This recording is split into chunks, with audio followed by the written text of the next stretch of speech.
सुप्रभात। मैं जगेंद्र राणा।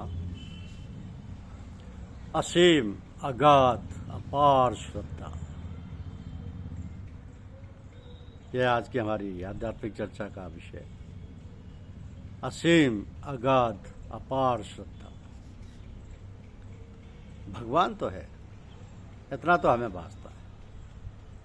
यह भासना ही तो हमारे अंतर में कुरेद पैदा करता है। यह जिज्ञासा होती है जानने की, समझने की कि है तो कहाँ है, कैसा है। तब इच्छा होती है देखने की, मिलने की, पाने की। जब इच्छा तीव्र होती है, बेचैनी होती है, छटपटाहट होती है, और तब वो जो अनंत है, अपार है, अगाध है, उसमें, उस अनंत में हलचल पैदा होती है। उसी पैमाने पर, जिस पैमाने पर हमारे अंतर में ज्वाला उठती है, तभी कोई ना कोई महान विभूति, महान आत्मा, संत या दिव्य पुरुष हमारे सामने प्रकट हो जाता है। अतः हमारे अंतर में प्रेरणा होने लगती है कि अब वहाँ जाओ, उनसे मिलो।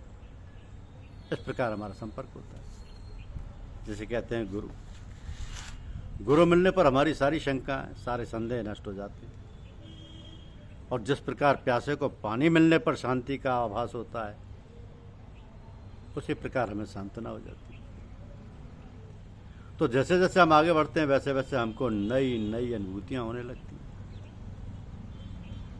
और कभी कभी भ्रांतियां भी उत्पन्न होने लगती हैं। किंतु हमारा गुरु, जिसकी छत्रछाया में हमने अपने क्रियाकलाप का आरंभ किया था, वो कितना भी दूर क्यों ना हो, हमारी सारी गतिविधियों का अवलोकन करते हुए आवश्यकता अनुसार हमारी सहायता करता रहता है। भले ही हम उसका एहसास न कर सकें, किंतु वह गुरु तो प्रतिपल प्रतिक्षण इतना जागरूक रहता है जिसकी हम कल्पना तक नहीं कर सकते। कभी कभी ऐसी अवस्थाएं आती हैं कि हम किम कर्तव्य विमूढ़ हो जाते हैं, और वह गुरु पथ प्रदर्शक किसी न किसी रूप में हमारे सम्मुख प्रकट होकर हमारी रक्षा करता है, सहारा देता है, और उस कंटकाकीर्ण असहाय अवस्था में से हमें उबार कर निर्बाध गति से अग्रसर होने के लिए सक्षम बना देता है। ये सब बातें, सब क्रियाकलाप ऐसे स्वाभाविक और सहज भाव से होते हैं कि हम समझ ही नहीं पाते हैं कि कहाँ से और कैसे ये सहायता हमको प्राप्त हुई, और हम संकट मुक्त और निर्द्वंद होकर अपने पथ पर आरूढ़ रहते हैं। ये सब विचित्र बातें, अद्भुत घटनाएं कोई आश्चर्यजनक नहीं है, और ना ही कोई अनहोनी घटना है। क्योंकि जिसके प्रति हम इतने उत्सुक, इतने उतावले होकर जानने, समझने, दिखने, मिलने और पाने को थे, वो तो सर्वज्ञ और सर्वव्यापक सत्ता है, जिसके लिए कहा जाता है कि उसको चींटी के चलने का भी ज्ञान होता है। ये सारी बातें जब हमको हमारे अग्रज, हमारे प्रबुद्ध और महापुरुषों द्वारा बतलाई जाती हैं, तो फिर हमें पूर्ण विश्वास और श्रद्धा से मानकर उसका अनुसरण करना चाहिए। अनुसरण करने पर जैसे जैसे हम आगे बढ़ते हैं, हमें अनुभूतियां होती रहती हैं, और हमारी श्रद्धा व विश्वास बढ़ता जाता है, तथा हमारा मार्ग सरल और सुगम बनता जाता है। एक दिन हम उस इष्ट पद को प्राप्त कर लेते हैं जिसकी हमें लगन थी, चाह थी, छटपटाहट थी। इन सब बातों में, इन सब क्रियाकलापों में कितना समय लगेगा, कुछ कहा नहीं जा सकता। ये तो हमारी सामर्थ्य, शक्ति और कल्पना की तीव्रता पर आधारित है। इन सब बातों में हमारा प्रयास इतना कारगर नहीं होता जितना कि हमारी श्रद्धा और गुरु के प्रति समर्पण। तो समर्पण की अवस्था शनै शनै बढ़ती जाती है, और जब हमारा समर्पण सर्वांगीण होता है, तो फिर जिस प्रकार हम वायुयान में बैठकर अपने निर्दिष्ट स्थान पर शीघ्र अतिशीघ्र पहुंच जाते हैं, उसी प्रकार हम भी अपने लक्ष्य को प्राप्त कर लेते हैं। ये तो बातें कहने की हैं, सुनने की हैं, पुस्तकों की हैं, किंतु जो साधना करते हैं उन्हें अपने अपने स्तर से अनुभूतियां, शक्तियां और सिद्धियां प्राप्त होती रहती हैं, और अंतर में एक संतुष्टि, तृप्ति का भान और आभास होता रहता है। एक दिन हम कृतकृत्य हो जाते हैं, और उस अवस्था को प्राप्त हो जाते हैं जिसका वर्णन नहीं किया जा सकता।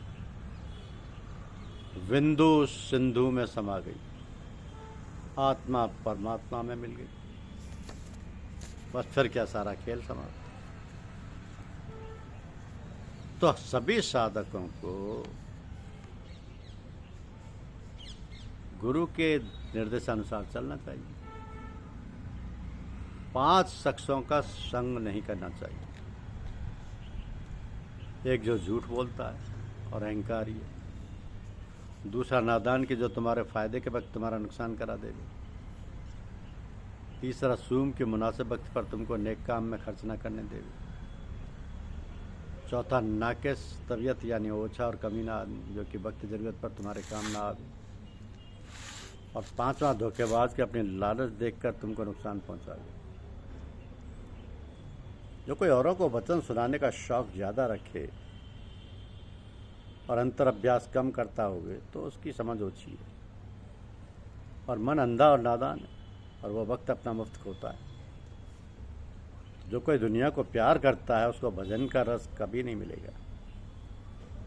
और जो कोई कामी है उससे काल निश्चिंत रहता है क्योंकि उससे निर्मल परमार्थ की कार्रवाई कम बनेगी। जवान का संभाल कर रखना बहुत मुश्किल है। मनस्पत संभाल धन के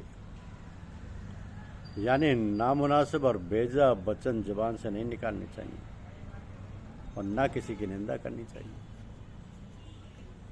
एक औरत भक्त इस तौर पर प्रार्थना किया करती थी कि हे मालिक, जो कुछ सामान दुनिया का मुझको दिया चाहे वो उनको दे जो तुझसे भूले हुए हैं, और जो स्वर्ग और वैकुंठ का सुख दिया चाहे वो उनको दे जो उन सुखों को तुझसे चाहते हैं। मुझको तो तू ही चाहिए। किसी ने शाह इब्राहिम से कहा कि मुझको कुछ उपदेश दीजिए। जवाब दिया कि जब तक ये 6 बातें ना बनेंगी तब तक भक्ति पूरी ना होगी। पहले दुनिया के सुख और आराम की चाह छोड़ो। दूसरे परमार्थ में मेहनत करो। दुनिया का मान और आदर छोड़ो, निंदा और निरादर सहो। तीसरा सोना कम करो और जागते रहो। चौथे धन और माल की चाह छोड़ो और संतोष इख्तियार करो। 5वें आशा और तृष्णा दुनिया की दूर करो और उससे अचाहा। और 6ठी जहाँ तक बने कसूर ना करो और मालिक के चरणों में प्रार्थना रहे कि कोई कसूर ना बन पड़े और ऐसे करतूत बनाए कि जिसमें उसकी प्रसन्नता हो। किसी दूसरे ने शाह इब्राहिम से नसीहत चाहिए। जवाब दिया कि अगर ये 5 बातें मान सके तो फिर तुझे अख्तियार है कि तू जो चाहे सो कर। अब बल अपने मन से कह दे कि हे मन, मेरे मालिक के भजन बंदगी कर, नहीं तो उसका दिया हुआ रिज्क यानी अन्न मत खा। दूसरी है, मन मेरे जिन कामों का मालिक से मना किया है उनको मत कर, नहीं तो उसको मिल के बाहर निकाल जा। तीसरी, जो तू पाप कर्म करना चाहता है तो ऐसी जगह जा जहाँ की मालिक तुझको नहीं देखे, नहीं तो पाप मत कर। चौथी, हे मन मेरे, जो तू मालिक की दात में राजी ना होगी तो और मालिक ढूंढ जो तुझको बहुत दे दे।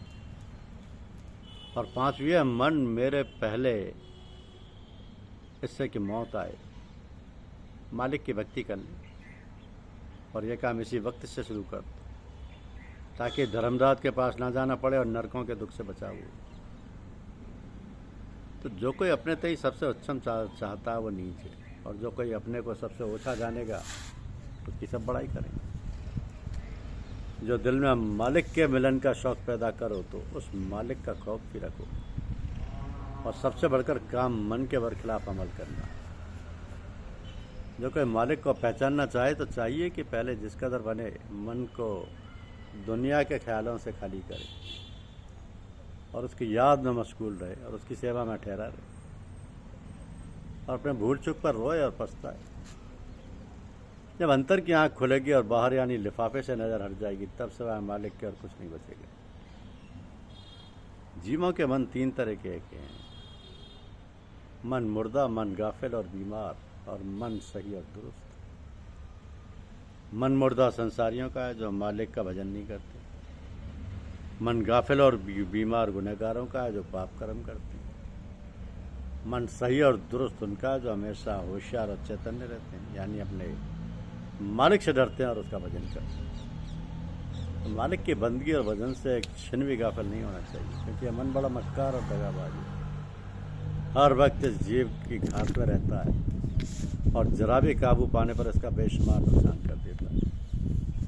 जो कोई तो उससे बदी करे तो उस पर गुस्सा मत करो, ना उससे बदला लेने का इरादा करो, क्योंकि परमार्थी का क्षमा करने में कोई फ़ायदा है और बुराई करने वाले के साथ गुस्सा करना या बुराई के बदले में बुराई करने में नुकसान है। हमेशा ईश्वर की याद में रहे, ईश्वर के भरोसे, बस वही बेड़ा पार लगाए। धन्यवाद।